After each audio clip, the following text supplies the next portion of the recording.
Welcome everyone to the MLeague 2024 Premier Men's Grand Final. We'll begin by acknowledging the traditional owners of the land on which we play today and broadcast today, the Wurundjeri people of the Kulin Nations, and pay our respects to elders past, present and emerging, and we extend that respect to anyone here in the stadium or joining us on the broadcast today. My name's Matthew Blomley. Alongside me is Taryn King. Taryn, this match between St. Therese's Netball Club and Cougars is bound to be an exciting one. What are your thoughts leading into it? It's really good to be here, Matt. Thank you for having me. It's going to be a really good battle of star power here. Plenty of open men's talent on either side of the court for this one today. So I think either way, it's going to be a really exciting game. Yeah, absolutely. Should be an exciting game there. There's a number of players that have been involved in grand finals here before, whether that is for Victoria or indeed here at the MLeague competition. We'll be getting to those starting lineups in just a moment for you, but just a quick little recap for anyone at home that if you're joining us on Facebook, we're also on the YouTube, we're on Netball Victoria's Facebook page as well. The 17 under game, what a game that you called just before, Taryn. Yes, it was an incredible one. Went to an overtime finish between Hoppers Crossing and Waverley District, and Waverley ended up taking it out by 1. It was an unbelievable game, Matt. It was a good one to call alongside Jake Noonan, who's on court for Cougars today. And on court indeed, in the centre bit by the looks of it, which is not necessarily something I was expecting, but we will get the full lineups to you as they come to us. In fact, we will get through with the Cougars starting lineup. In goal shooter, we've got Andrew Lewis. In goal attack, Brodie McLeish. In wing attack, I dare say is going to be Jared Murphy, unless he's handed that over to someone else. No, he's not. It's Jake Noonan in centre. In wing defence, Simon Cartwright. Australian Kelpie, El Punchin in goal defence. Which leaves Danny Lote sitting there in keeper. A couple of handy players sitting on the bench. You've got Cal Baird and Tom Gilliberto, as well as former Opens player Matt Doyle. Struck by a couple of injuries through the year, with Cameron Allen going down with an ACL and Luke Marco Rawlins doing a back. St. Therese, Taryn, how do we have them line up? From what I can tell, Matthew, we've got Jake Hendricks in goal shooter, Connor Lilly goal attack, Harrison Lefebvre in wing attack, Jaden Cowling in the centre bib, Daniel King in wing defence, Tristan Comans in goal defence, and Australian Kelpie Joshua Byron in goalkeeper. Probably an interesting start, having Dan King fresh off 20 and under tour with Australia in wing defence, opposed to probably as usual goal defence or goalkeeper. And Tristan Comans, welcome back to the state program this year after having a year off in that goal defence bib. St. Therese with the first ball. Bit of miscommunication already from Lilly and Hendricks. It's Cougars for their first opportunity with the turnover. Yeah, really pushed to the sideline here. St. Therese doing a magnificent job defensively, forcing them really wide. Jared Murphy, been the head coach, finding Andrew Lewis in the middle. Here we go. Through the middle now with Jez. Yeah, it's a long way out. Andrew Lewis, long way from home, but been very patient so far and gets the tee hold in there. Andrew Lewis on Josh Byron. Very good job. He's going to have to keep Byron incredibly occupied. Great talent Josh Byron is and has been for many years. And Andrew Lewis pops in the first one. Their first goal to the Cougars, the turnover from the centre pass. And they're looking to go 2 up early. But Josh Byron with the perfect angle on that goalkeeper ball. He can do that all day. Saw that quite early on, the Brodie McLeish pass. But then a similar cross-court again. Coman's a long way out. The triangle work. Drawing the contact was called advantage, and Andrew Lewis found a post once again. So St. Therese really need to answer here. 2 early ones for Cougs. Harrison Lefebvre first phase out really wide. Jake Hendricks out the circle now. So a bit of connection needs to be built here. Danny with a good tip. And chase down, and Cougs got it again. This is the ideal start here for the Cougars. They finished 3rd on the ladder this year. St. Therese is in 2nd. So top side Altona Falcons in last year's premiers knocked out in straight sets. Unfortunately, missing some players at the pointy end of the season. But St. Therese coming straight through, winning the major semi 52-36. Cougars were able to beat Altona last week. Off the back of this man, Brodie McLeish, incredible performance in the last quarter. Really propelled his team to the win. Andrew Lewis, strong take in there, beating both Byron and Comans in there. And McLeish will set up for his first shot of the grand final. That was a crucial take as well there from Andrew Lewis. If they'd just spilled off the fingers for that little bit, that would have been an easy turnover. And we're just getting called for the break in there, Daniel King. So pretty much the picture-perfect start here for Cougs, exactly what they would have hoped for. Coach Jared Murphy in the pocket, good take, Andrew Lewis. And he put it in. Byron, perfect timing. And I dare say, not for the first time, Byron gets a big block for today. And that's an important thing there for Josh Byron to find some early hands. As Al Punchin does the same through the midcourt over the 2-handed pass of Connor Lilly. Teammates this year coming up for the Australian Championships. Connor Lilly getting a gig up in the men's open side Victoria. Ooh, Unsure if that came off the body of Byron or not. May have just touched the chest. Not a chance. Joel Owen was seeing that, but I reckon there might have been clear air as well. And just a signal from Byron there on that throw, and just to calm his team down. It's been a hectic start with St. Therese. Yet to find the scoreboard. Bit of connection needs to be built if they want to start chipping away at this. Granted, little but significant 3-goal deficit, as a tip from Simon Cartwright goes out of court. And so St. Therese will set up on the sideline with Harrison Lefebvre, Lillian Hedricks moving around a fair bit in there. This is going to be a great battle between Simon Cartwright and Harrison Lefebvre. Harrison's worked his way up to 23s in the last couple of years, and Simon's been a stalwart of the men's reserves program and absolutely tenacious defender. So it'll be just an absolute great battle seeing that one-on-one through there. Both big fighters for it. And speaking of Simon Cartwright, finds his way through the court. And Brodie McLeish, a few pops, needs to find circle. And there it is for Cougs again. They just keep finding it, keep finding that ball. The mid-court battle, they're winning at the moment. They're not afraid to use a reset. Al Punch and Simon Cartwright, two very capable users of the ball, really unlocking the offense for Cougs, putting St. Therese on the back foot here. And cross-court ball picked off there by Jake Noonan, but the flying attempt there with Al Punch and unable to keep it up. Will this be the first goal for St. Therese through Jake Hedricks? Yes, it will. Good finish from Jake, settling his team a bit. Cougs will have the centre pass, looking to reinstate that 4 goals. Absolutely crucial goal that was as well, to get some momentum going in their direction. Otherwise, I imagine that Cougars would start running away with this current. It's going to be an early one to find out here, Matt. Jez lets it go.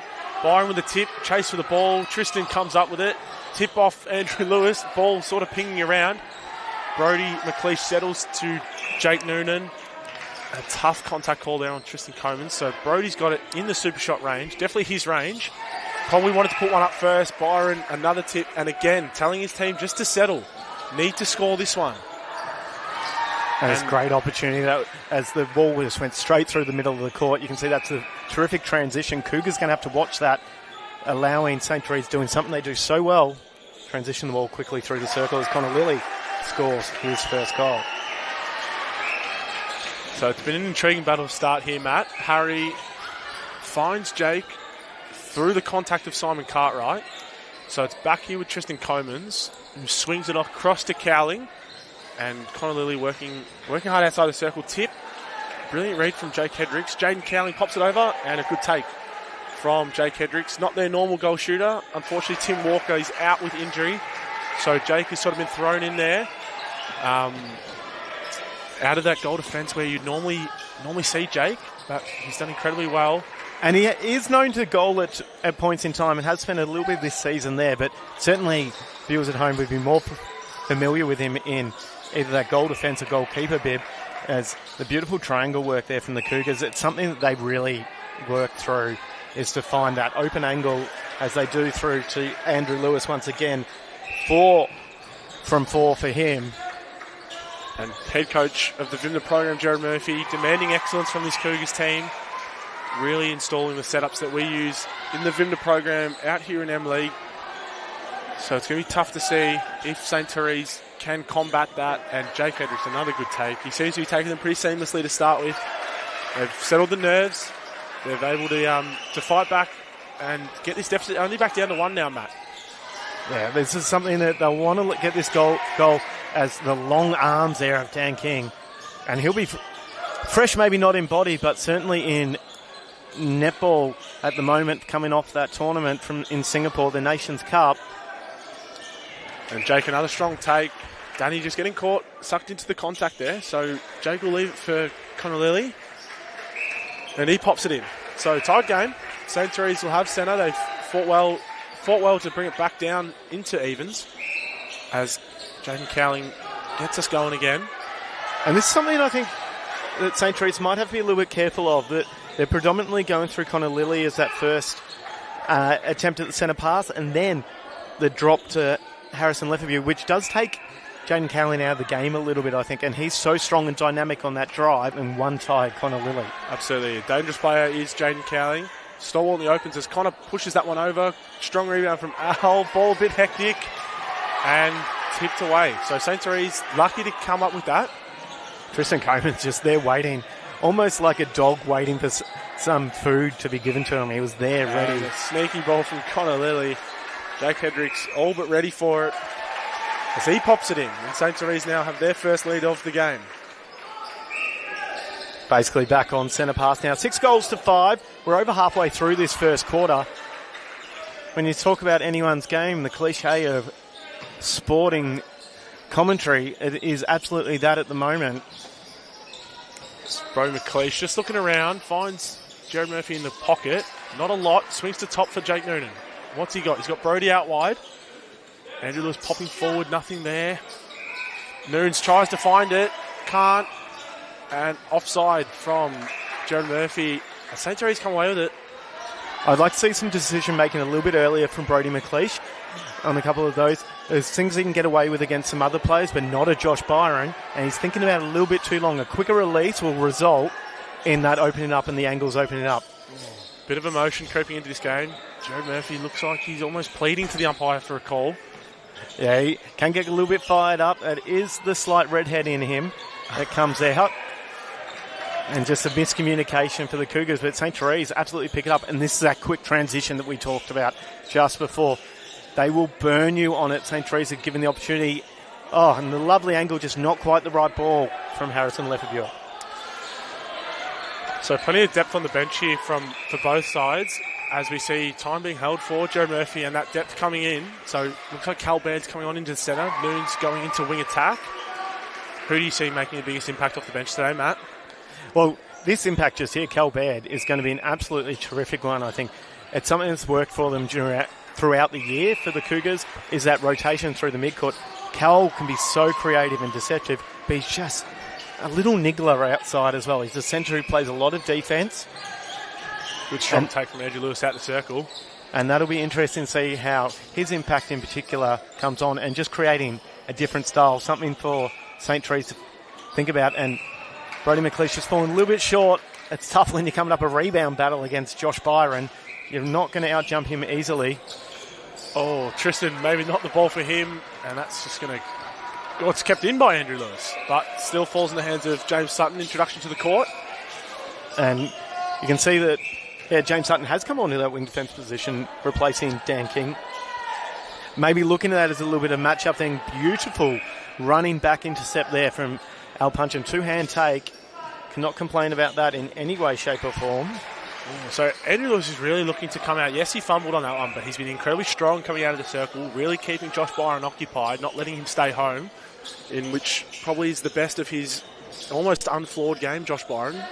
But maybe something that Cougs are speaking about in the pre-game, trying to keep him occupied, let Brody McLeish sort of do some work out the front. But this ball's just been swinging back and forth, Matt. No one can really get a hold of it. No one at all. I dare say there's a little bit of being thrown by the previous game going into overtime, that the usual warm-up was slightly thrown. It does happen sometimes in grand finals, but teams need to sink these and get the rhythm back. Andrew Lewis where he needs to be, and that is at post, because coming out too far, I don't think it's a connection that they need. It's a terrific ball there. Harrison Lefebvre finds Connor Lilly under the post, and every day of the week. Brilliant look in from Harrison. He's almost well known for that now in the VMMNA program. He's able to find that long ball, find the ball into the goalers. And something he's probably got a little bit better at as well is choosing when to give that. Absolutely. So Brody fighting through a bit of contact there from Tristan Comans. He's going to look to swing. Oh, not the ball there. And St. Therese come up with it. So just a bit of movement on the outside, making that ball go from where it needed to be to possibly the wrong spot, as James Sutton was able to get a tip onto it. As St. Therese will look to propel into attack now. Harrison, another good ball. Connor, interesting footwork, kept in by Jake. But somehow kept in. Wow. So that's what you were talking about there, Matt. Harrison with that ball placement and decision-making almost just stretched Connor Lilly too far, which then forced that errant ball into the circle. But Noons, great spin by Byron. And we're going to give some credit to the defensive efforts there as well. That is helping force that ball that little bit extra. When you're throwing over an Al Puncheon, it's always going to be a difficult pass. Sometimes you put a little bit too much on it just so you don't get the hands to it. Absolutely. As Jaden Cowling will get us started again. 7 goals apiece. There's only 2.5 minutes to go. Very low scoring. The penalty on the inside of the circle, well ahead. There, Connor Lilly to sink this shot. No, looks for the dish. And a shout out to our umpires for this match. Recently retired from Suncorp and international duties, Kate Wright. Always a pleasure having her do our MLeague games, and I know she thoroughly enjoys doing them. And someone who's been involved in men's netball for, well, almost since the beginning, without saying it, not quite 1985, but 30 plus years, is Joel Owen, which he must have been a toddler when it started, which I shout out to Joel, and I think he'll appreciate that one. But here we go, it's last minute and a half. St. Therese just getting a nice spread, but just not as clean through as they have been. So there's long ball swing to Harrison. Goes back to top, contact on Callum Baird. Jake holding very nicely. Contact call on Al Punchin, being set up now for Connor Lilly to pop it in. Leaves it short, and Danny Lotes comes in with a rebound. So Danny, former shooter, turned defender. Reintroduction into the VMMNA program this season, as well as Tristan Comins on the other side of the ball. And it's something I love to see in our program as well, as we slightly digress it through for Josh Byron to pick up the wide ball as a keeper, is the players who may have taken a year away and then find their way back into the program. Keeping in mind that it is completely self-funded, the state program. Al Punchin, that beautiful cross-court hunt that we used to him on, but Connor Lilly finds himself so close to the post. And just a moment of confusion that the goal had indeed gone in. 30 seconds, it is St. Teresa's ball. 9-7 their way, looking to extend it after being down by a similar margin at the start of the quarter. Absolutely, Matt. And they've come out in the second half of the quarter with a real intensity. That quick ball movement in transition that we talk about, Cougars just aren't picking up on being able to adjust quickly enough. Lilly now shot, leaves it well long. Hedrick's great rebound and falling out of court. Great shot. Coug, can they delay it enough? Yes, having a look at the time, there was just over 3 seconds to go. Such a tough timing. Will the umpire notice it? In that case, they did.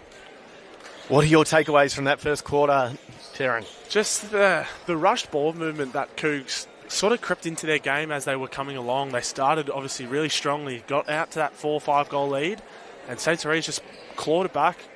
Probably about a 7 or 8 goal turnaround, now up by 3. So I think Cougs just rushed themselves a bit too much in that sort of 5 to 10 minute mark of that quarter, and St. Therese were just able to come back and really fight back through the hard work of Jaden Cowling and James Sutton being introduced to the court. 10-7 at quarter time here. We're going to take a little quick break. Go grab yourself a cup of tea and join us again for the second quarter.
Welcome back. It's second quarter coverage of the grand final Victorian MLeague from the State Netball Centre here in Parkville. And wherever you're joining us from, thank you for your custom. It's been a top match so far, 10 goals to 7. There's a little bit about how both teams are a little bit nervous leading into it despite the experience. And Darren, if you were coaching either these sides, what were your quarter-time messages? Just to relax, I think, man. Both teams in different points of that first quarter just seemed like they were a bit cramped up, just a little bit nervous, a bit shaky.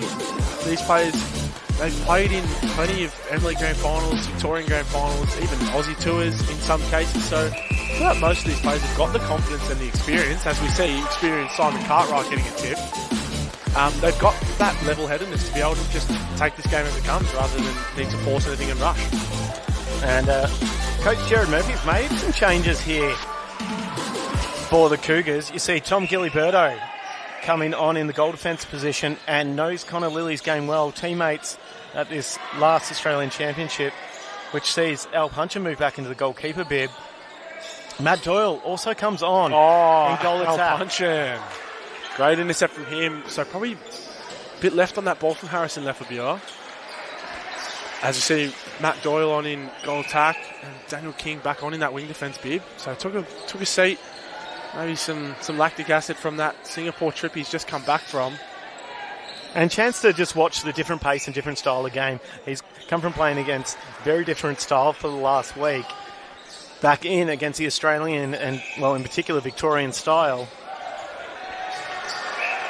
But this is going to be a great battle. The experience of Matt Doyle in goal attack. Just to keep Tristan Comans a bit more accountable. And almost just to start the quarter, understandably so, Cougs just looking a bit hesitant, a bit nervous to be throwing it into Andrew Lewis when you've got an opposition as formidable as Josh Byron in there. So almost an understandable hesitance. As that shot is left short, Byron able to pull in the rebound eventually and can launch St. Therese into attack as he does, a long outlet ball to Lefebvre. And another case where we've seen both goalers outside the circle, Connor Lilly and Jake Hedricks, a long way from home. And Hedricks finds his way back with a beautiful front hole, but the even cleaner hands of Al Punch. And Jake Hedricks, always so passionate on court. He wears his heart on his sleeve in every single match he plays and every single moment he lives for it. And almost taking out his own player, Harrison Lefebvre. Quick cross-court ball. It's a quick transition there from Cougars. That's more what we've seen at the start of the match from them and what they are capable of. Brilliant ball from Jake Noonan there. Eyes down from Byron. Leaves Andrew Lewis alone, sort of next to the post there. And Cougs sort of started well, being able to sort of claw back that deficit that they needed to, as Connor Lilly has it in the middle of the court, and a great front hole by Jake Hedricks. Doesn't look confident to put it up. There he is, right next to the post. And he pops that one in.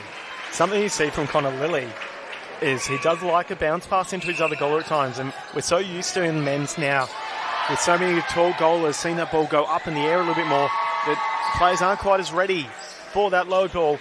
Beautiful split though, Matt Doyle, the nice double shot. little deep dump. So almost just letting that first ball go off centre past Cougars are. Connor Lilly seems to be receiving pretty easily off the transverse line. A nice strong take from Jake Hedricks. It's always a tough ball over Tom Gilliberto like that. Look at the work that they are doing, all four of those players in the circle. And Connor just provided a bit of stability for St. Therese in there, just settling on the shot as Jake Noonan takes a tumble off the contact, I think, of Tristan Comans. So 2 in the circle now, but if there's any man that's going to be able to stop it, it's Josh Byron, as we have time called for wiping the court, as VMMNA. And they may be a little bit sweat from Jake Noonan there after doing the commentary in the last game, certainly on edge with that one. Absolutely. As we see VMMNA under-23s head coach Greg Heinrich on the bench for St. Therese tonight. As Matt Doyle pops in another goal for Cougars. So just keeping in touch with St. Therese at the moment. Down 1. 4 minutes gone here in the second quarter. As a touch from Tom Gilliberto off the contact call. And a nice little fact for those playing at home for their netball bingo, that Greg Heinrich and myself were former 19 and under teammates amongst other sides. many, many years ago. So there's Back a nice when the little 19s comp existed. Indeed, before it became the 20 and under comp and 17 under comp was also introduced. So Connor Lilly, another shot for him. He's put in another. It's 2 for him early on in this second quarter. And his workload is so important for their side. Jake Hedricks is not going to be the volume shooter that you often expect from them, but he will keep anyone occupied and working hard and sink plenty of shots. But it's going to be that volume from Connor Lilly in this particular game that's important. Penalty off the circle, always a tough feed from there. Quick transition to the pocket. Good hand there from Tristan Comans, just making the Cougs work a lot, swinging balls a lot, keeping the shooters moving. So Matt Doyle taking a penalty off Tristan Comans. Dan King penalised on the outside. I'm not sure that the setup for swinging that ball again was going to be the best option from that penalty. I would have liked to have seen someone create top a little bit more clearly, and maybe there Andrew Lewis create a different angle just to make Josh Byron work a little bit differently rather than that swing to pocket. Moons hits the top. Nice lofted ball, but Byron more than up to it. Tips it out once again. So Cougs having to work really hard for this goal here. St. Therese really making them work, going to wear them down. It's taken them a long time to score. Cal Baird sets up now. And that's something that I think we need to see a bit more from the Cougs mid-quarters as Matt Doyle leaves it short and a good rebound from Byron. But Cal Baird got it back with a footwork call. Yeah, unfortunate on that one was Cal Baird. But that is the impact. He can get the turnover almost straight away for you.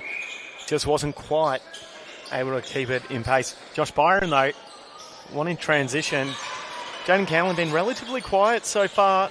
Expecting a big second half from him to come.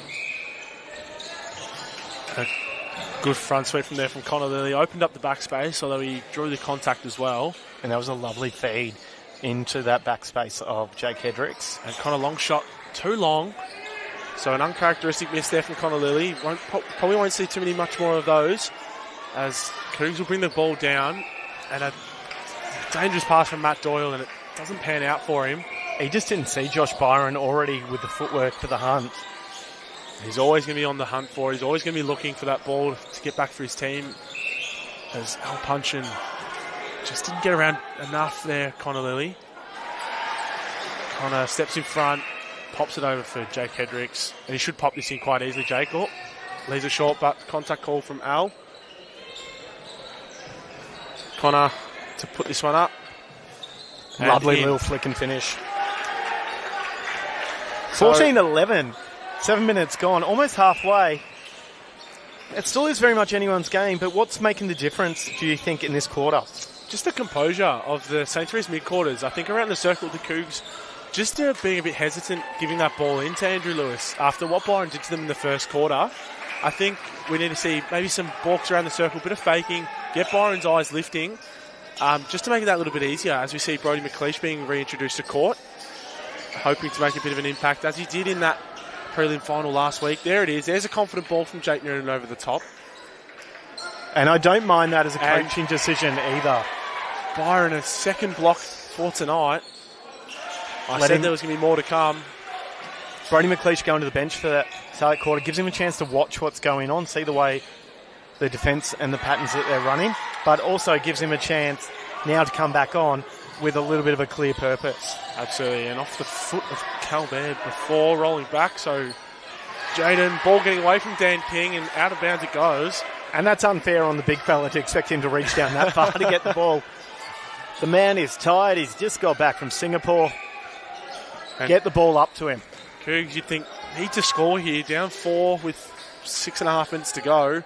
McLeish not really confident in the shot. Byron, again, getting low, saw the refeed coming and just tipped it away very nicely. Josh Byron. Beautiful change of direction. Brilliant from Connor Lilly and a block from Al Punchin. So, defense and offense working in together here as Cowling tip from Cal Baird. What a piece of netball that was, Matt Blomley. Oh, the beautiful hold there, one from Harrison Lefferbure to just wait for that change of direction. But Connor Lilly doing beautifully to get the head turned of Billy Birdo. It wasn't poor defense initially. It just was a beautiful attacking move. But then Al Punchin gets in there. But Unfortunately for the Cougars, St. Therese able to capitalise once again. And if the Cougars can't find a way to post, it's going to start going St. Therese's way a bit more. It's with the hold call there. Cal Baird far from circle. Ball just coming off hand. Lily thinking maybe that there's been a little bit of contact that was incidental, but once again, a towel needed. This battle will be relatively physical. As introduction of 23's head coach for VMMNA, Craig Heinrich in the wing attack, so a bit of experience, maybe slowing the tempo of the game down, bringing off young Harrison Lefebvre. So a bit of experience now in that midcourt with Jaden and Greg. And as you were saying, going to post, Danny Lotes has come on in goal shooter as a great hunt from Gillyberto comes up with the ball for Cougs. So they just need to settle and they need to score here, Geelong do. Being down 5 with 5.5 to go, they really need to score. They haven't scored in a little while, as Brodie with a great front sweep drawing the contact. And you'd expect Danny Lotes to be posted up near the post here. Oh, smart ball from Brodie. And that was a better look there from Brodie McLeish. It was a quicker decision made, which means there's less chance for the defenders to pick off what he's doing rather than sitting there in that pass for too long. Got to let it go quickly, or certainly less with the telegraphing. So Cougs just trying to work it out, using their resets with Tom Gillyberto, trying to unlock Jake Noonan and Callum Baird in the goaling third. Trying to involve Brodie McLeish as much as they can. He seems to be their primary ball handler.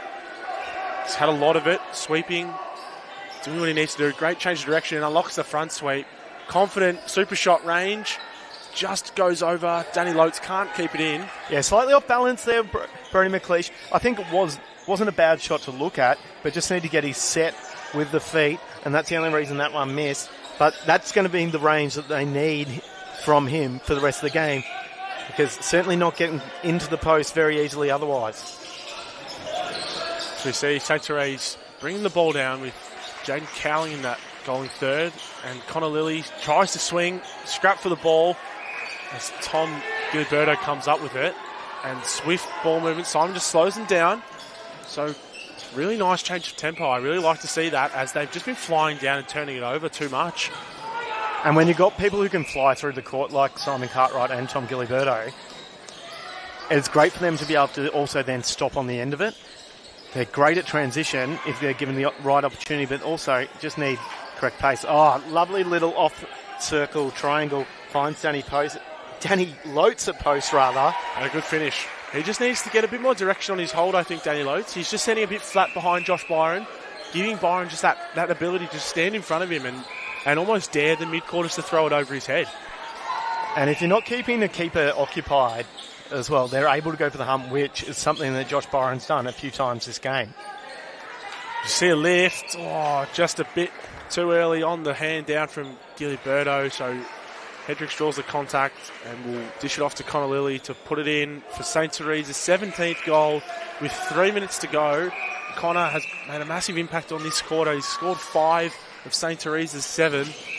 He seems to be more economical in his use through the court, Connor Lilly, this quarter, whereas he was working a little bit too hard in the first one. He's found a happy medium now, which I think is making a little bit of a difference for them. Going back to that shot just before, it was very smart by Jake Hendricks to just hold on to it for as long as he did. As Dan King right up at the transverse line, just giving the space for his attackers just to be down the court as Jake Noonan comes to the bench for head coach Jared Murphy. And a good ball, Hendricks able to collect. Oh, leaves it short, rebounds well. A block from Al Punchin and comes up with it. That is amazing defense. Unbelievable. The looks on the faces of the St. Therese goalers tell it all. And Joel Owen had that right in front of him. I wish I could have been his eyes just then to see that magnificent take there from Al Punchin. He pulled it in two hands cleanly and so efficiently. It was absolutely incredible. There's a reason he's one of the world's best defenders. Absolutely. And a good balk from Cal Baird. I think it's what's needed down in that attacking end for Cougs. Just balking, moving Byron out of the way, leaving some space for Danny Lotes and then Brodie McLeish to come through and sweep, get that space. as Dan King retreats back to Tristan Combs to then go forward through Greg Heinrich. Contest from Tom, draws a contact, and now Connor and Jake need to work together here. Al has been causing havoc down there, and well done to open up for himself. Double jump, Jake puts it in. So, minute 15 to go here, Matt. St. Therese up by 4. Cougs definitely need to score here and try and get a turnover on St. Therese's next centre pass if they can. They absolutely do, and it's things like that attempt from Tom Giliberto that was unfortunate, but I'm liking the fact that they're now having a go at a couple of those ones. Half a second too late, maybe a slight angle change, and that would have been all of a sudden a Cougars turnover. And it's just those couple of little things. If you can get those things right, this second half is, well, any man's game. Absolutely. As we see penalty on the outside here with Jez Murphy, Danny and Brody setting up, swing to Cal. Brody trying to get into the front, does so, settles, shoots, and puts it in. So a clutch goal there from Brody McLeish, drawn to the end of this second quarter. As St. Therese going to look to score here, probably take as much time off the clock whilst making Cougs use their centre pass. As we see Jaden just running low on options, has to reset. As that long ball goes for Hendricks, who's providing an incredible hold. Oh, great attempt by Giliberto. 10 seconds. They need to get that ball moving. They're not going to have time to let it wait. Cal Baird tried to delay as much as he could. It's not going to work. As Brody nails a shot after the buzzer. We see St. Therese at halftime take a 19-15 lead. What have been the main talking points of the first half, Matt? Well, I think one of the clear things was St. Therese started finding passage through the middle of the court quite clearly, but then Cougars came back at that. There was some clear messages going to some players at that quarter-time break, and in particular the change of Matt Doyle coming on at that quarter-time to try and break up a little bit, and then Brody McLeish returning to goal attack bib. You could just see that they've been given that clear, this is what you now need to do with the sweeps, with the angles and the timing. Defensively, I think the combination of Tom Giliberto and Al Puncham was terrific to watch. There's some really brilliant balls in attack, though, that just got past their hands. Absolutely. The work of Connor Lilly out the front has been absolutely paramount to St. Therese's offense, not just tonight, but all season. He's going to be the catalyst for a St. Therese win here, I think. Yeah, absolutely crucial to their winning chances at the moment. They are up by 4. They've won both quarters. First one by 3 at 10-7. That one is now 19-15, obviously, so 9 goals to the 8. It's going to be a big second half. Please join us again for that.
Welcome back to what's about to be the second half of Victorian MLeague here from State Netball Centre in Parkville. It's been a tight match so far between St. Therese's, who finished second on the ladder, and the Cougars, who finished third. Some might recognise a number of these Cougars players. They were formerly known as City Heat for a couple of seasons and were in the grand final last year up against Altona Falcons, who went out in straight sets this year. These teams have had some close battles throughout. They first met in round 3. St. Therese's 53 defeated the Cougars 44. And then it was round 14 when they next met. St. Therese's 59 defeating Cougars 46. At the moment it's just 4 goals the difference. And there's been a couple of changes out on court as we lead into the second half. Jake Noonan in the wing defence for the Cougars, which is an interesting change. Very familiar with wing defence. Probably hasn't played a lot for Cougars with it. Simon Cartwright going to the bench. Maybe slightly different battle there, different style player. Didn't think Simon was doing much wrong, but certainly his attacking game was brilliant. And similarly, we've seen change with James Sutton in wing defence for St. Therese's. And Danny Calm underneath the post to start the second half. Danny Lotes just needs a bit more direction, I feel, and he's come out with a good start on his holds, just keeping Josh Byron occupied, making sure he's addressing the shooter at the post. Josh Byron sort of was able to do what he liked in that first half in terms of hunting, as Brodie McLeish sets up perfectly in front of him, but Danny just lets that one go by. They need to really contest every ball that's going into that circle. Josh Byron will pull those away. Danny's got to keep him accountable. It does allow St. Therese a chance to transition and get this back on track for the centre passes for them. Little front sweep that Connor Lilly is renowned for. Slight lean on the end of the shot. Ooh. Manages to bounce in. Puts it in the strong hand of Al Punchin, forcing Connor to just adjust a bit, start on that left-hand side. He was able to pop it in nicely, as we see a bit of confusion with the centre pass. Yes, forgetting that, in fact, they'd scored off St. Therese's first one and then misplaced their own. James Sutton just wanting someone to come forward. Wasn't there, but patient. And a nice ball into Jake Hendricks again with a strong hold.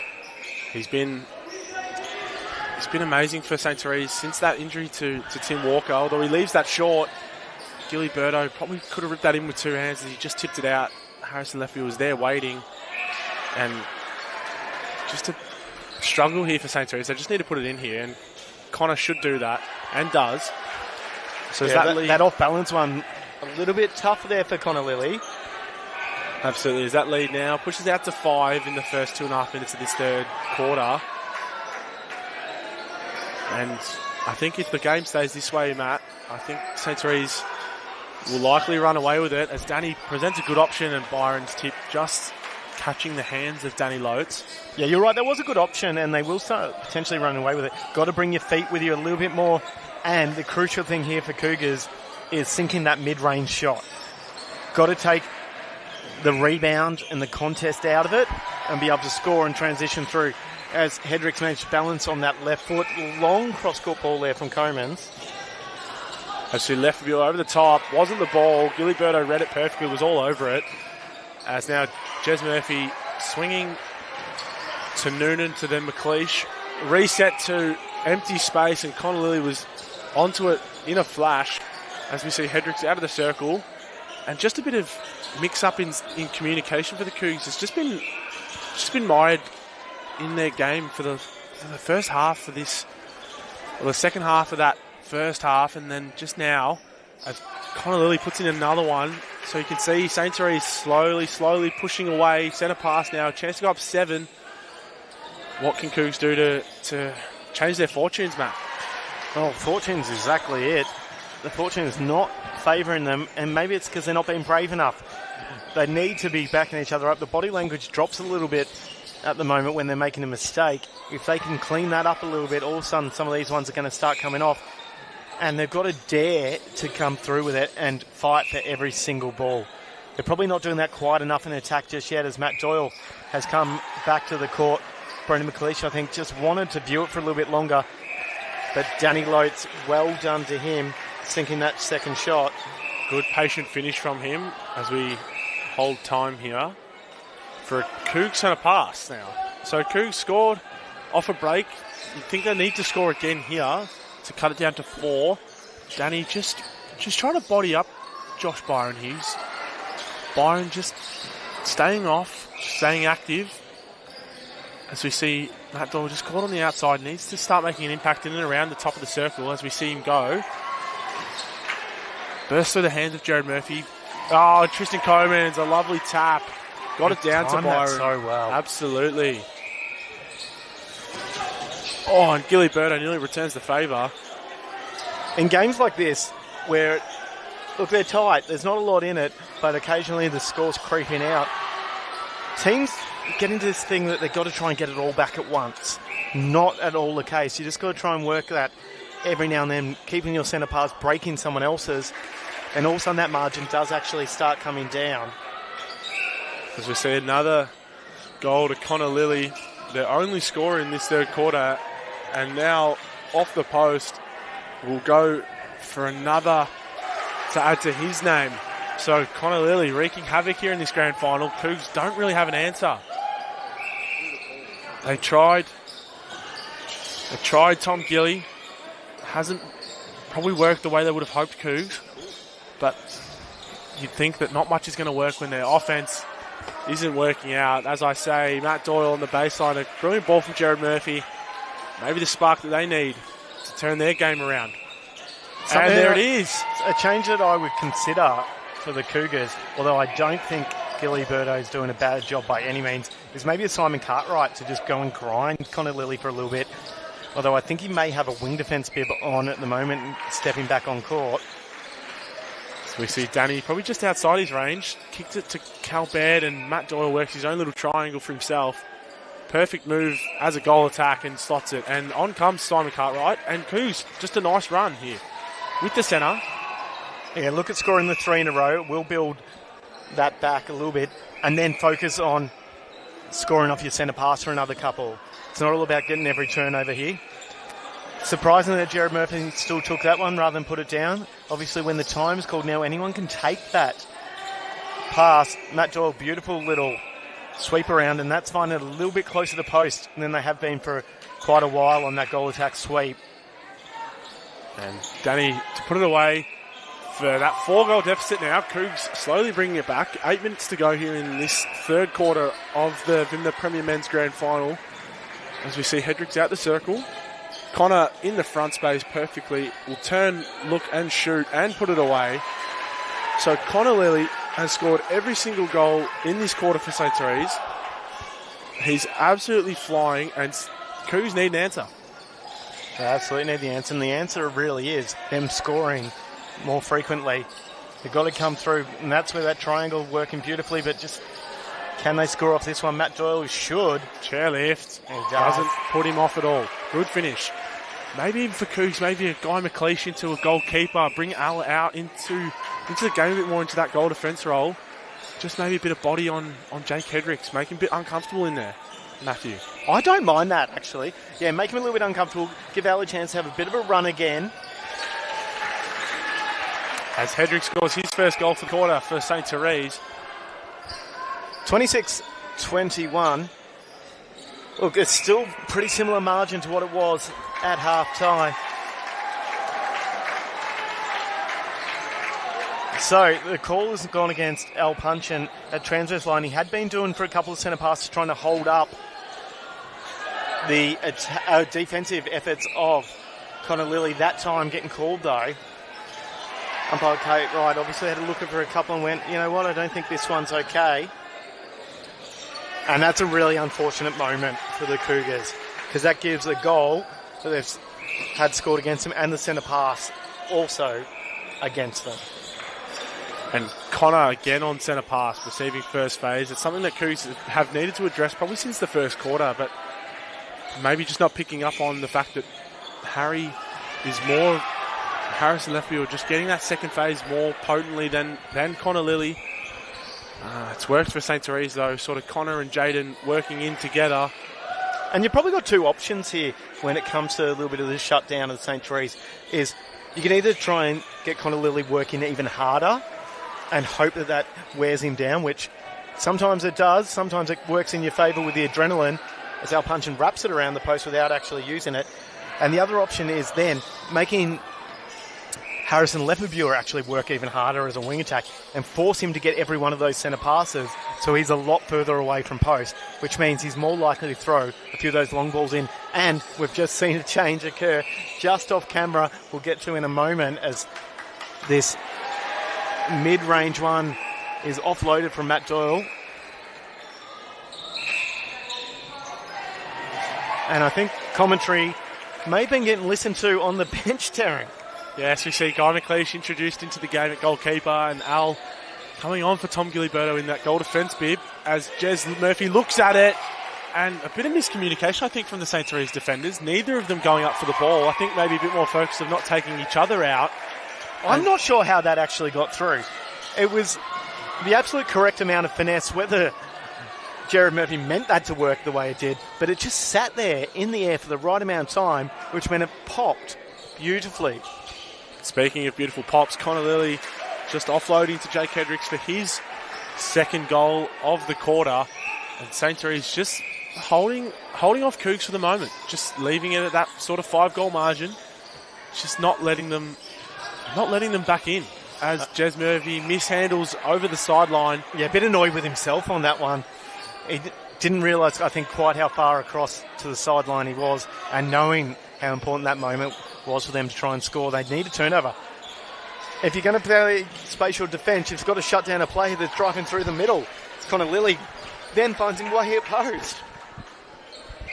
And puts it up and in. So that body of Guy McLeish, I think he's really starting to throw off Jake Hendricks. He's coming a bit more jumpy around the circle as Al almost got a hand to it. Almost did. Takes the body of Connor Lilly. Guy McLeish really pushing Jake Hendricks up into the ball. Bit bewildered by the contact, and a short pass from Connor Lilly off the post. Trying to be a little bit too smart on that one when just need to settle and score. So a chance now for Cougs. They need to get this one back. Connor's strong hand there. As you see, Matt Doyle back to Al and up to Cal Baird. That's a great take under pressure of Jaden Cowling. Matt Doyle tries to move a bit too fast, somehow recovers. And James Sutton did so well to get hands to, well, almost two of those balls. Certainly that first one causing disruption. That's a lovely hold over the shot. Such high hand that he had there, Josh Byron. Smart offload, I think, there, Danny Lotes. So we see James Sutton how to play on the edge of the circle. What can Cougs set up here? Ball sort of rolling around. Matt Doyle looks to be setting up, trying to get in the front space perhaps. Danny needs to find a body here. And as I suspected, there would be a slight swing there. I did think Cal maybe started a little bit higher than would have been good for that one, but gave himself plenty of room. Matt Doyle gave himself plenty of room. 29-24, still 5 difference. Centre pass to the Cougars, 2.5 to go, third quarter. Danny engaging Josh Byron perfectly there. He would have gone for that hunt, but Danny set up perfectly. He wasn't really a threat at the post. He knew it, so he just set up, stopped Byron from going out, and draws the contact perfectly. What a passage of play there from Danny Lotes. Something that probably doesn't get noticed. I agree on that. What a passage indeed. He really started to work the body, keep Byron accountable, and then all of a sudden they'll find themselves so much closer to post and an intercept not going against them. So we just see a bit of tips around the edge of the circle for St. Therese. So inside now, the Matt Doyle taking the throw in. Jared Murphy setting up ball side. There he is. And Matt Doyle's in the front space. Absolutely zero contest to the ball. And he puts it in. So a good passage of play there for Cougs.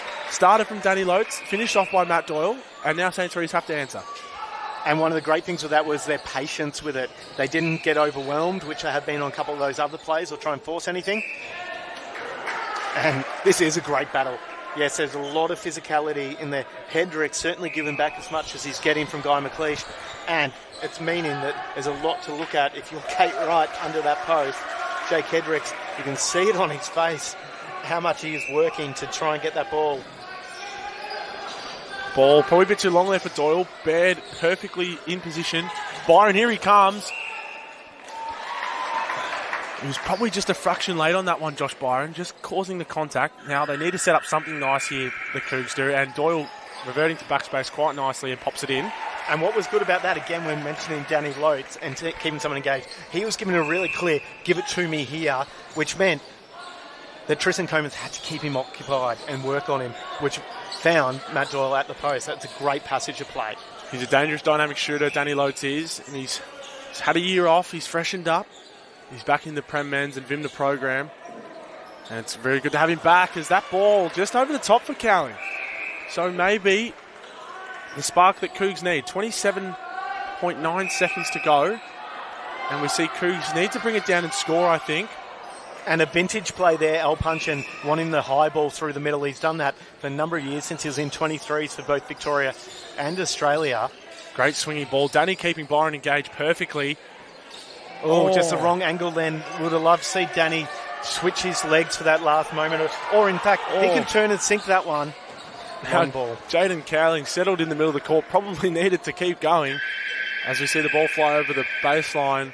And a 4-goal difference at three-quarter time. St. Therese 30, Cougars 26. They came back towards the end there off the back of Danny Lotes. He was an incredible force in there as we see that quarter drawn 11-all. Leaving a very interesting last quarter, Matt. A very interesting last quarter indeed, Taryn. 30-26.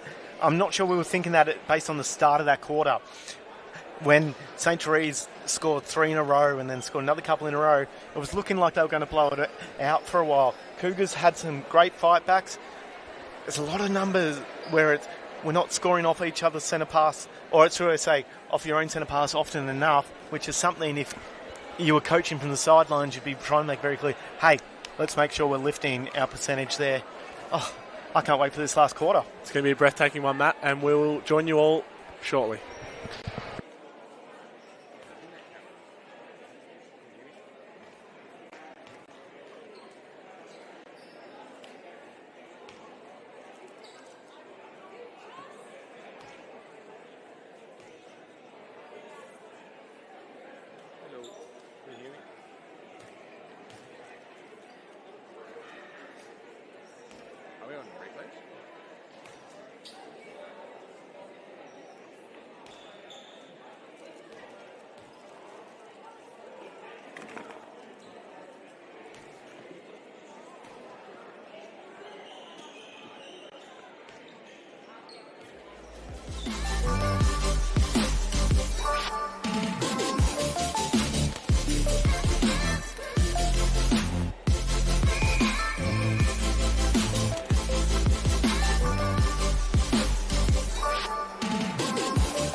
We are back. It is about to be the fourth quarter.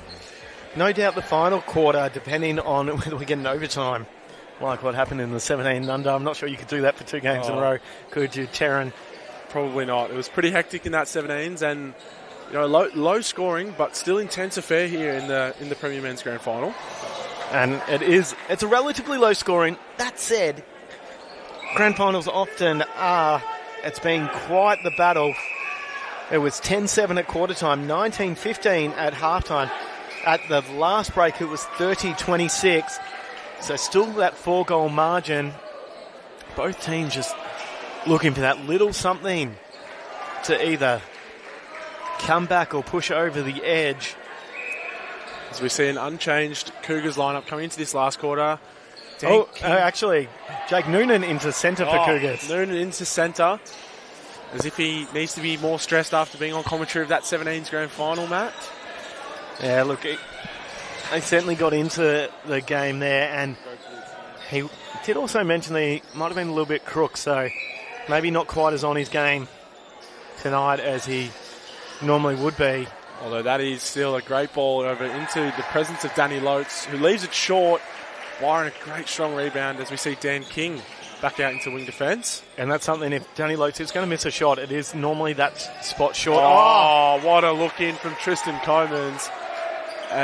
Jake Hedrick's not being able to reward the effort, gets the rebound. Contests the rebound really well, though. Brilliantly done. And Connor Lilly, again, just starting off as he's gone. He's just going on his way, scoring goals for St. Therese, putting the pressure on the Cougars as they break their centre pass. Yeah, Jake Hedrick's probably should have looked at putting that shot up a little bit earlier. He was very close to a held ball on that whilst he was hesitating. Connor Lilly wants that pocket again, just trying to work a clear angle.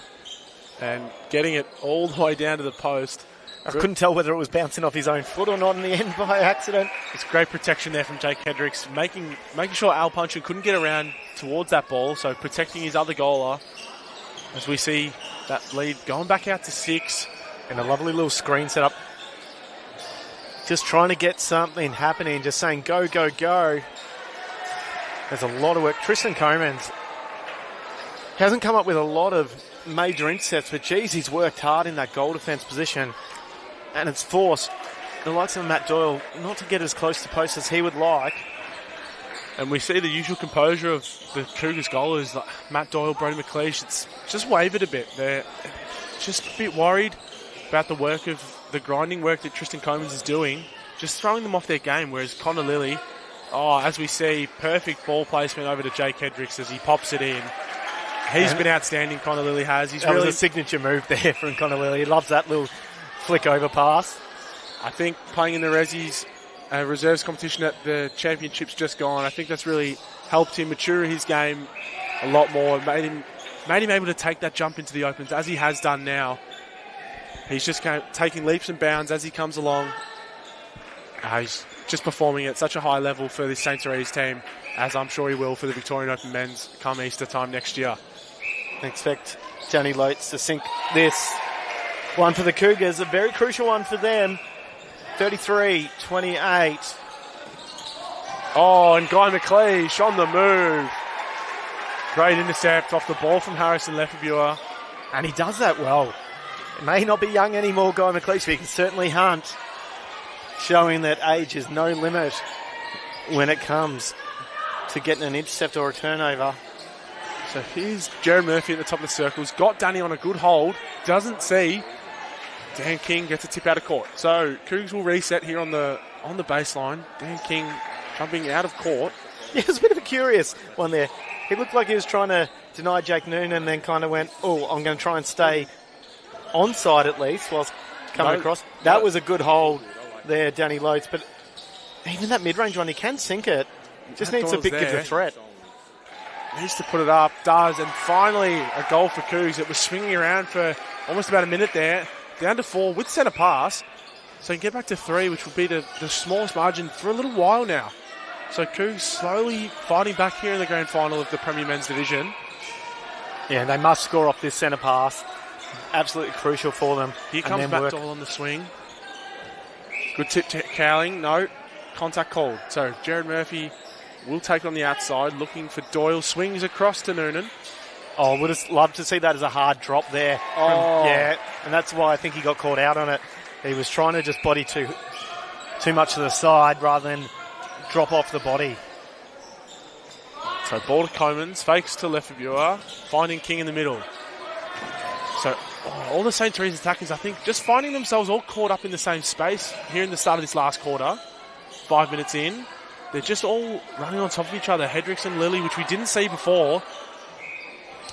All of them in one half of the attacking third, as that ball is a great hold from Jake Hedricks and a perfectly paced ball.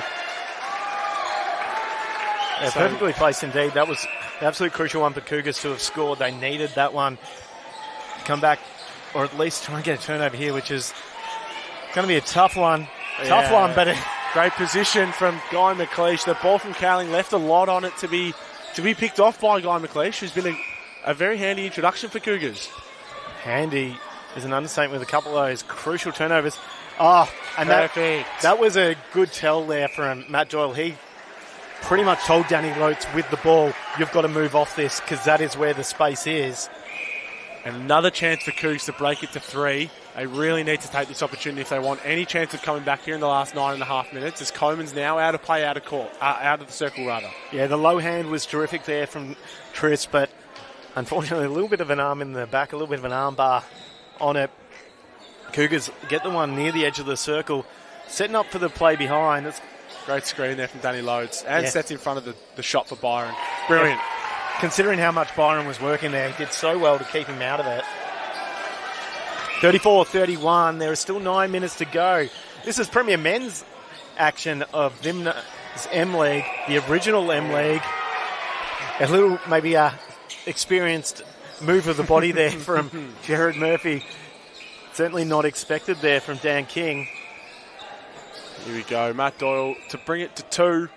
Well, that one just over. Oh, ends up being a terrific pass. And Danny, so down to 2. Cougs sent a pass. This is starting to heat up here in the Premier Men's division. Cougs, you'd think they need to score. They've got the momentum, but Daniel King making up for that footwork call with a brilliant intercept off the centre pass. As he was doing in Singapore only a couple days ago. Daniel King, what a moment. Oh, it was a terrific moment indeed. Just managed to get through there for the turnover. It was great take to the line and perfect for anyone who's playing wing defence or goal defence at a turnover. Hendricks found a post. It would have been a terrific moment there for Cougars. But St. Therese get it back. This is what we were talking about before, that the deep move there from Lefferview. He does get the second phase quite regularly. Just wanting something to open. Finds it at post. And Hendricks scoring again. He's up to 4 goals this quarter. Finally finding that volume that they didn't really need to start with, but it seems to as if they're looking for it as Noonan throws it away to Byron. He just gave a little bit too much time on that one. You could tell he was going to give it, so Byron was able to get around.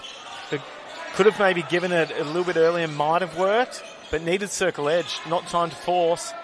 As we see Doyle to the bench for young Brody McLeish now, and Jake Noonan also coming off for Cal Baird. So some changes for Cougs as that lead's blown back out to 5 goals now.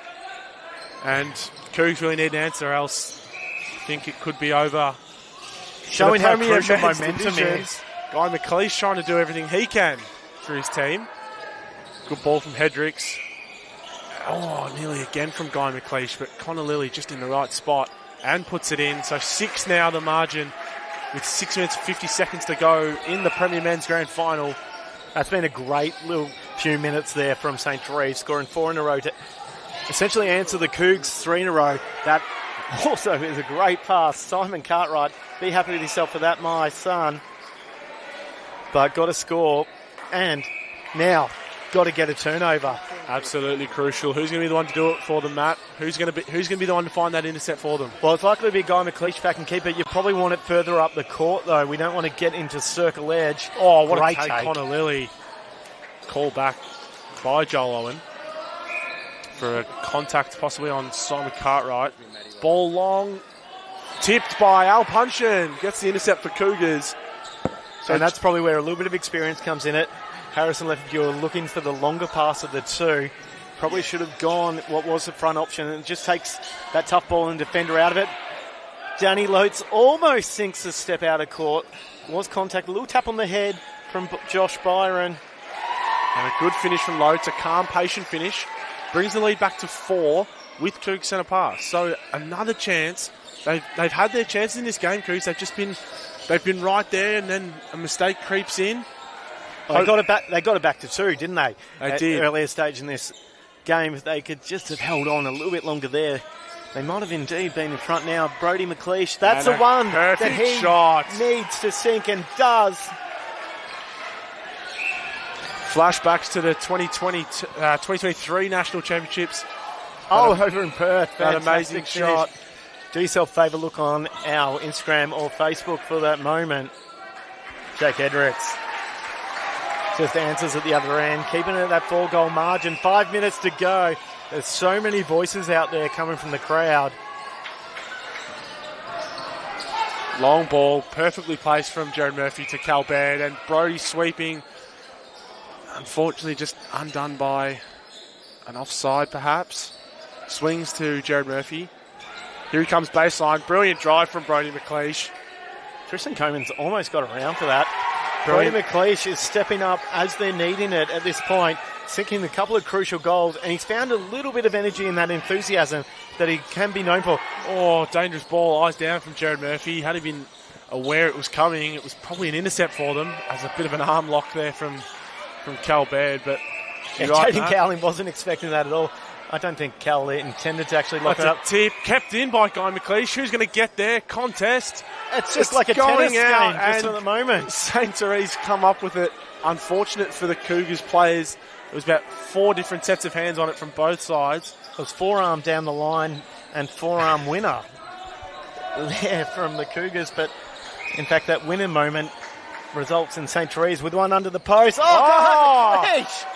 A chairlift block from Guy McLeish, although it does end up in the hands of Jake Hendricks.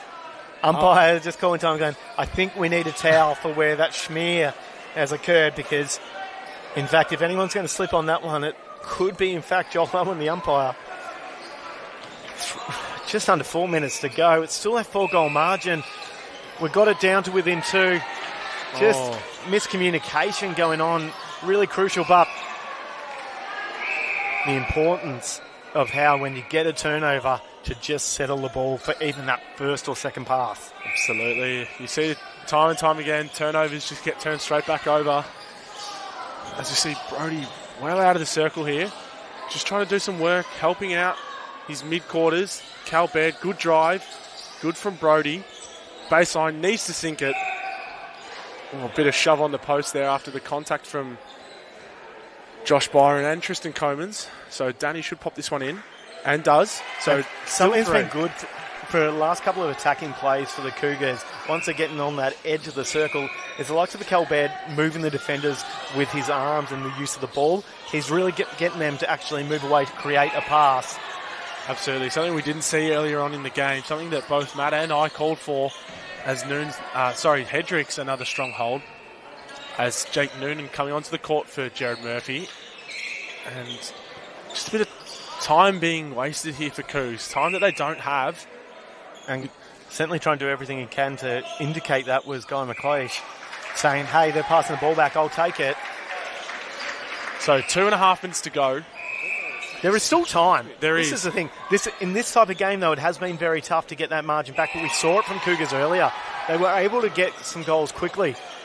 And that's the thing here. It's scoring quickly and efficiently, but not making any rash decisions. And that was, out off the Cougs, says umpire Kate Wright. And Josh Byron knows how crucial that one was to just keep their lead. Little punch of the ball to himself just to go, yes, well done. And I think if St. Therese can convert off this, I think it might be over, Matt. Yeah, it's going to be very difficult, and they're going to do everything they can to hold it up that little bit. Resetting to transverse a couple of times here, and again, Jaden Cowling doesn't mind that 1 foot reset. It's getting to that point of the game, Matt, where we're going to be talking about best on courts, who's yours for tonight. As we see a bit of argy-bargy in the circle down there. There's been some quite achievers in the likes of a Tristan Comans really grinded and forced goal attacks into changing what they're doing. But then you've had the workload of Connor Lilly, a goal attack. And another one who's just been so solid in goalkeeper has Josh Byron. Look, if it's any of those three, I wouldn't be surprised. I think the front man for the St. Therese goaling end for me is going to get the job done. Connor Lilly, he's been outstanding in this game, and he's just continuing to grow in his role, learning about how he's going to play the game, where he fits into his teams. As we see him just move to the front space, faking out and putting in a statement shot for St. Therese. And that's a rewarding shot. That's the one that just going, you know what, I have played a good game. I deserve this shot as well. And a bit of a messy play, but managing to pull it up, just showing the determination still left. Trying to finish off here, just pushing out this result just by a couple. And it is going to be St. Therese here, Matt. The last 30 seconds here, they do lead by 6. Cougs will look to play out the rest of this 25 seconds, try and score, as a contact will be there. Brody in the super shot range. No 2-pointers here, unfortunately. He does sink it. It's a nice confident shot for him. And still time, realistically, for one more. Not sure Ball goes from in. a practical point of view, although... Oh, great effort there from Jake Hedricks. But that'll do, Matt. That is the end of the 2024 Premier Men's MLeague season as we see St. Therese take out the championship 43-38. What a game that one was. What a game indeed, and what a fourth quarter, it must be said. It was the highest scoring quarter overall, and Cougars had opportunities. They got back within 2 in that last one, sat around that 4-goal margin, which is essentially what it was for most of the game, and for a 5-goal game at the end of a grand final of Premier Men's, what a result, and well-deserved St. Teresa's. Absolutely. It was a great game. It's seesaw back and forth, but I think a deserving winner here. St. Therese, they were dominant most of the season, finishing in that second position, beating Altona quite easily in that first final, and then coming out after the week off, really stamping their authority. After a bit of a shaky first 5 minutes, they were able just to capitalise and just roll through. And from a club point of view, St. Therese have been up here before. They've been grand finalists, they've been premiers, it's been a couple of years in the wilderness for them. So very proud club. They will be absolutely thrilled with that result. Similarly, it's a group from Geelong that had a couple of iterations here. It's seen them in another grand final. It's just so terrific to see so many of these players coming through and improve from year to year. And honestly, what a game. What a game indeed. So we'll be going off to some presentations shortly, but then, of course, we have the Premier Mixed Division coming up immediately following this. Our timing is a little bit off. You may have guessed we did have a result of the 17 under final earlier going to overtime. It has put then our mixed games a little bit later, but stay tuned whether you're on the Facebook or you want to look back later on the VMMNA YouTube. Please join us there. And we've got previous grand finals from other years floating on there as well. But for now, I've been Matthew Plumley. Alongside me has been Taryn King. Good evening until the mixed game.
in the country. And this doesn't just happen. There's a lot of work that goes into providing a season like this. We had over 50 teams. Now, we started off with 2 teams in under 14 a couple of years ago, and the way we've grown the junior MLeague is amazing, and all credit goes to Craig and Sue for all the work that they put in to give you this season, and I can't thank them enough as the president, and you make me very proud of what we've put on show, not just tonight, but throughout the whole season. So I just want to thank you from every one of these players for all the work that you do.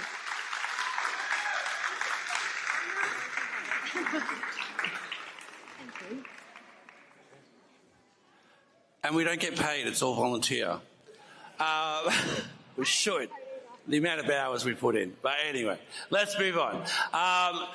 Congratulations to all teams that made the grand final tonight in both Div 1 men's and Prem men's.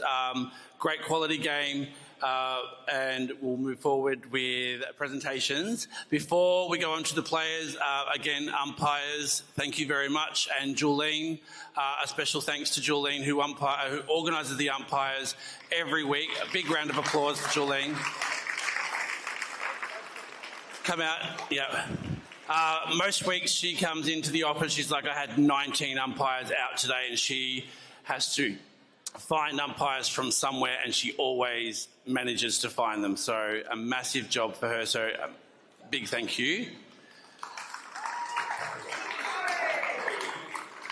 I'll start with the Div 1 men's. So our Div 1 men's umpires for tonight and all throughout the season have umpired a variety of divisions. So a big thank you to Bree and Amy. If you could come forward, please.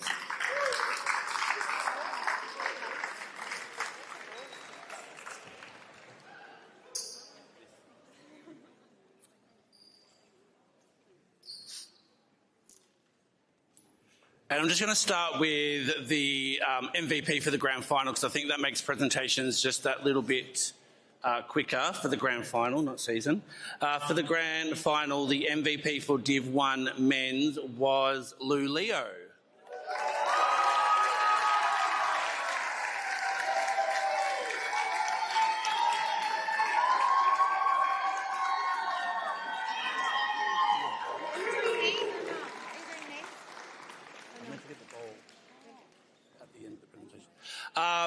And the runners-up for Div 1 men's, unfortunately 2 years in a row. I know you are 3 in a row. There you go. Thanks, Josh.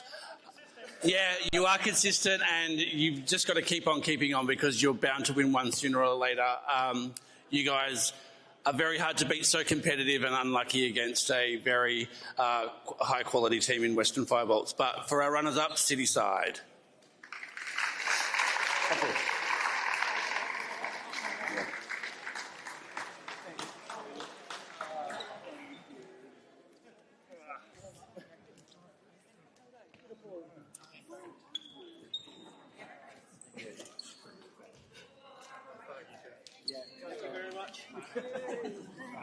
Sorry for the sweet. I tried that. Thank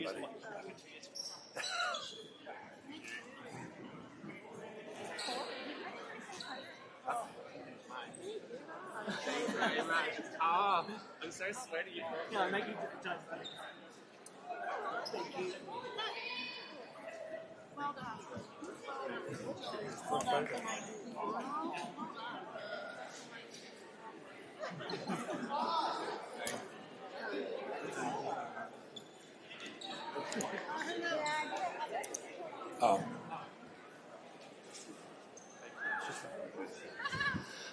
And to our premiers, and for anyone that didn't know, correct me if I'm wrong, but I think went through the whole season, 14 rounds plus finals, undefeated.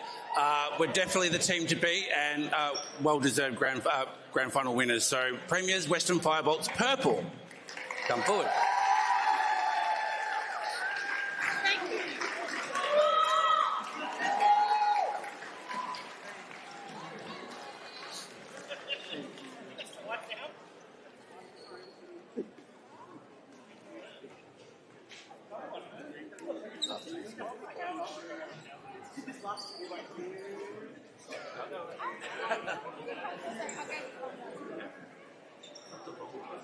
Oh, okay.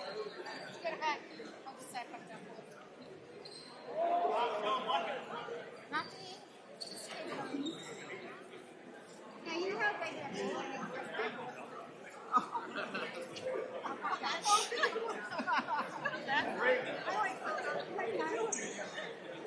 It's my nature.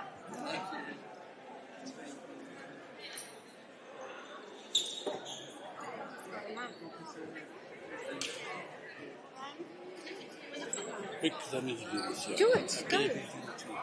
Just do it. And again, throughout the season, the umpires have put in votes each week for the season MVP. For Div 1 men's, in 5th place we had Aidan Conhetti on 13 votes. In 4th place we had Christian Dukas on 15 votes. In 3rd place we had Dylan Perry on 18 votes. In 2nd place we had Sam March on 24 votes. And winning on 27 votes, he's over there. Okay. Winning on 27 votes, season MVP, sorry if I mispronounced your name, Manaki Tai.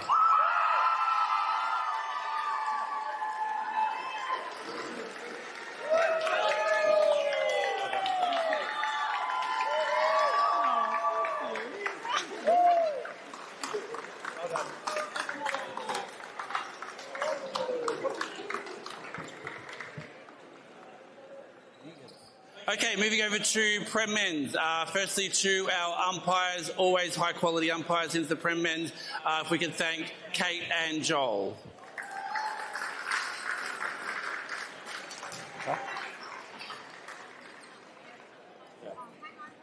You can go now. Thanks, dude.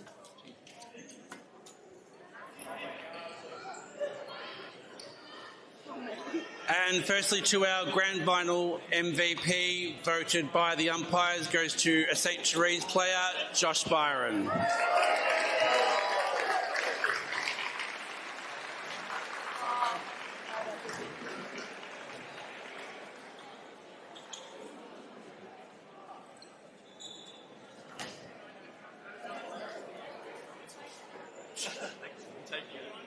I'm doing this for it.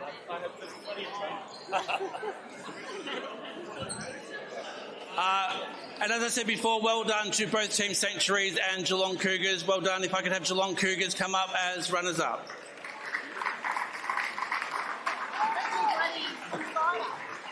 Take it off.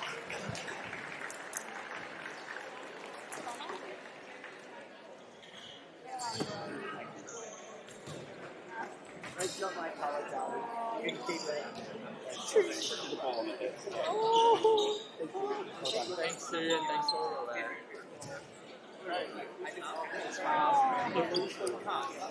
Sorry.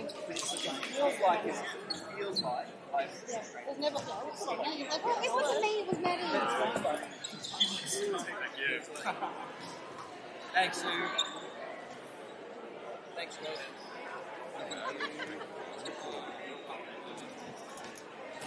Really?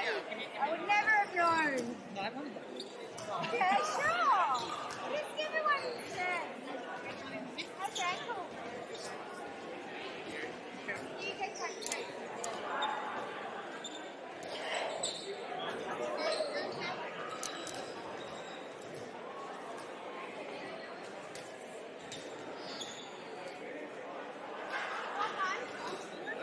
And to our premiers for Prem Men's for 2024 spring season, St. Therese.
And to our season MVP, there was a few people in fifth spot on 9 votes was Will Whitaker, Riley Colafella and Connor Lilly on 9 votes.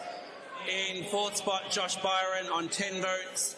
In third spot, Matthew Doyle on 12. In second place was Jake Hedricks on 13.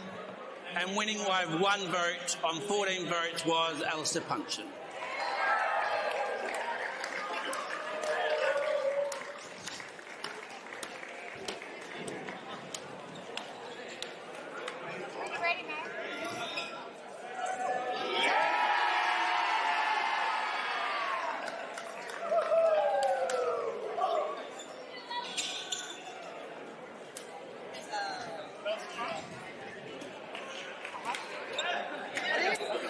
And that concludes that round of presentations. If we could clear off the courts, we are running really behind. We'd love to get the mixed start in the next 5 minutes, please.